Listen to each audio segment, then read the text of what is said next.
నమస్తే అండి అందరికీ. అందరూ ఎలా ఉన్నారు? బాగున్నారా? And welcome back to Shiva Kalyani vlogs. ఇవాళ మార్నింగ్ రొటీన్ చూపిస్తాను వచ్చేయండి. ఇంకా మార్నింగ్ టిఫిన్లోకి అని చెప్పి ఇడ్లీ వేసాను. అండ్ పక్కన అలాగే కర్రీలోకి అని గుడ్లు ఉడకబెడతాను అనమాట. ఇడ్లీ అయిపోయింది. ఇంకా గ్యాస్ ఆఫ్ చేయకుండా మళ్ళీ పాన్ పెట్టేసి అట్టేసాను అనమాట. ఇడ్లీ వచ్చేసి మా బొడ్డోడికి, అట్ట వచ్చేసి నా అమ్మకి. సో చపాతీ పిండి ఉంది కొంచెం, అవేమో నేను వేసుకుంటాను అనమాట. ఇంకా గుడ్లు అయితే ఉడికిపోయాయి అనమాట. ఈ రెండు అయిపోయేలోపు అయితే ఉల్లిపాయలు కట్ చేసుకున్నాను కర్రీలోకి అని చెప్పేసి.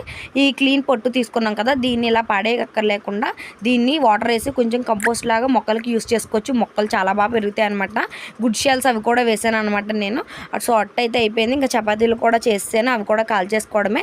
ఇవన్నీ అయ్యేలోపు మా బొడ్డోడు ఇంకా లెగలేదనమాట. సో వాడు లెగిస్తే వాడికి కూడా టిఫిన్ పెట్టాలని అనుకుంటున్నాను. ఇది అనుకునే లోపే అమ్మయ్య టిఫిన్ అయితే కంప్లీట్ అయింది అనే లోపు లేచిపోయాడు అనమాట. వాడు చూసారు ఎలా లేచిపోయి ఎలా చూస్తున్నాడో. మీ వంక హాయ్ చెప్పమని అడుగుతున్నాను, ఆలోచిస్తున్నాడు. గుడ్ మార్నింగ్ కదా హాయ్ చెప్పమంటుంది ఏంటా అని. సర్లే కానీ వీడియోస్ నచ్చితే ప్లీజ్ సబ్స్క్రైబ్ చేయండి, లైక్ చేయండి, షేర్ చేయండి. అండ్ అలానే బాయ్.